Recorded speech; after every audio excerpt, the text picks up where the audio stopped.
The sun rises over the Indian Ocean, illuminating a coastline in rapid transformation. From Kenya's bustling docks to Mozambique's quiet shores, East Africa is racing for control of the sea and the wealth beneath it. This is more than new roads or cities. It's a contest for power, prosperity, and global influence. For centuries, this coast was a crossroads of trade. Now, the stakes are higher than ever. Who will control East Africa's maritime future? The answer is tangled in national rivalries and global power plays.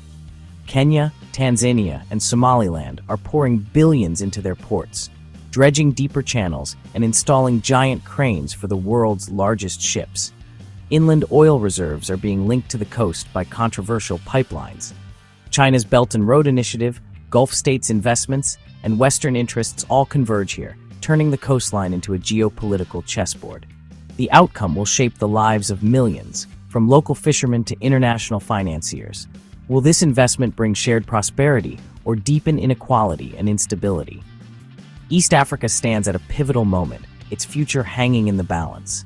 The cranes are moving, the oil is flowing, and the next chapter of Africa's story is being written. The world is watching.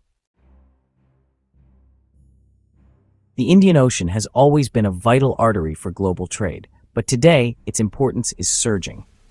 East Africa's once overlooked coastline is now a new frontier, a gateway to untapped resources and booming markets. Its ports sit at the crossroads of shipping lanes linking Europe and Asia. Any disruption here sends shockwaves through global supply chains. As trade between Asia and Africa grows, ports like Mombasa and Dar es Salaam are becoming indispensable. For landlocked nations, these ports are economic lifelines. Modern, efficient ports slash trade costs and attract investment, unlocking the continent's potential. Without them, Africa's resources remain stranded. Security is also crucial. Piracy and instability threaten both ships and economies. Developing these ports is about more than commerce. It's about stability, sovereignty, and ensuring global trade benefits the region. The Indian Ocean is no longer just a passageway, it's the stage for East Africa's rise. The world's eyes are on this new maritime frontier. Beneath Uganda's soil and Lake Albert's waters lies oil, enough to transform a nation. But extracting it is only half the battle. The East African Crude Oil Pipeline, or EACOP, is a heated 1,443-kilometer lifeline to the Indian Ocean. Stretching from Uganda's oil fields to Tanzania's port of Tanga, it promises billions in revenue and a shot at global energy markets. Yet, controversy shadows every kilometer. The pipeline cuts through sensitive ecosystems and vital water sources, risking catastrophic spills and environmental damage.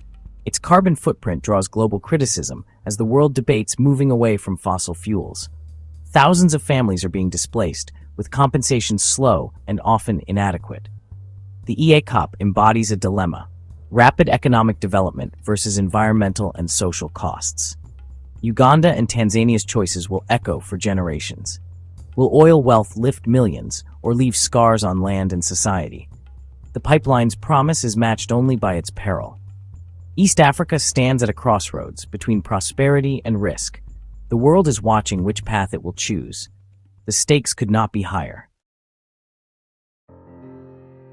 For over a century, Mombasa has been East Africa's maritime kingpin. Its sprawling port serves Kenya and a vast hinterland, fueling economies deep into the continent. Modernization is relentless. New terminals, deeper channels, and state-of-the-art cranes keep Mombasa competitive. The standard gauge railway, built with Chinese backing, speeds cargo inland, strengthening Mombasa's role as a regional hub.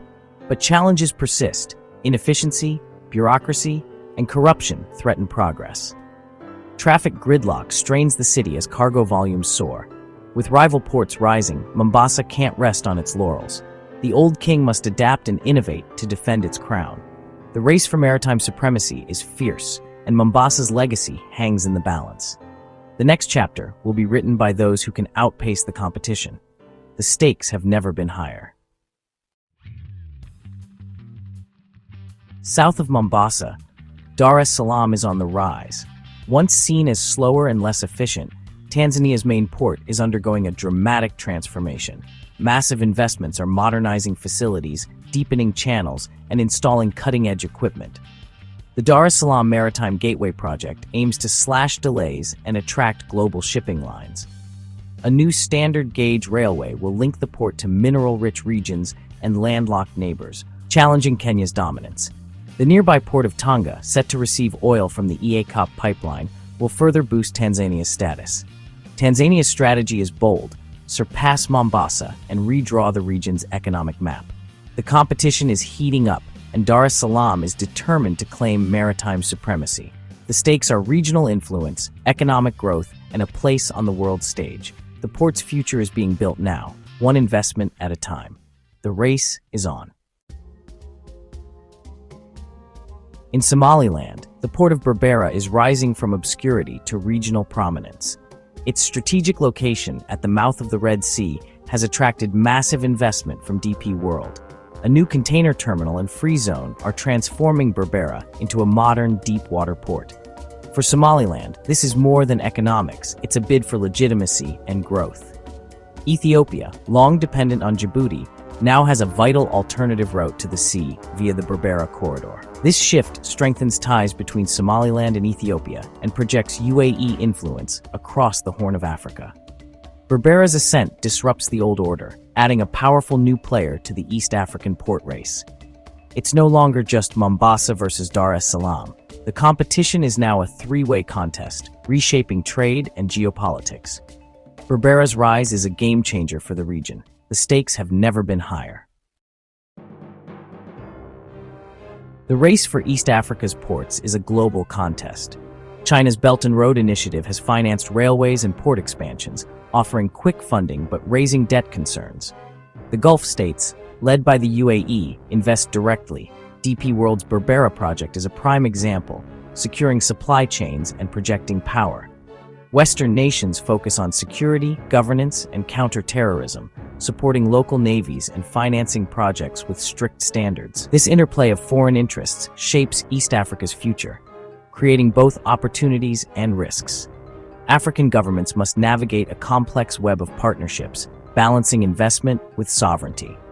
The new great game is being played on the Swahili coast. The outcome will determine who profits and who pays the price. The world's powers are making their moves. East Africa must choose its allies wisely. Massive investments in East Africa's maritime sector promise jobs, trade, and growth. Efficient ports and transport corridors make exports more competitive and attract foreign investment. For landlocked countries, access to the sea means economic integration, not isolation. But progress comes at a cost. Dredging and construction threaten fragile ecosystems. Oil spills and pollution endanger biodiversity and livelihoods. Displacement of communities and unequal distribution of wealth risk fueling social tensions. The benefits don't always reach the local population.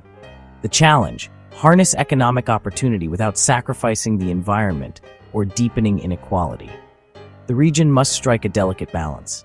The future depends on getting it right. As 2030 approaches, East Africa stands at a crossroads. The region could become a global trade hub, with ports cooperating and wealth invested in people and infrastructure.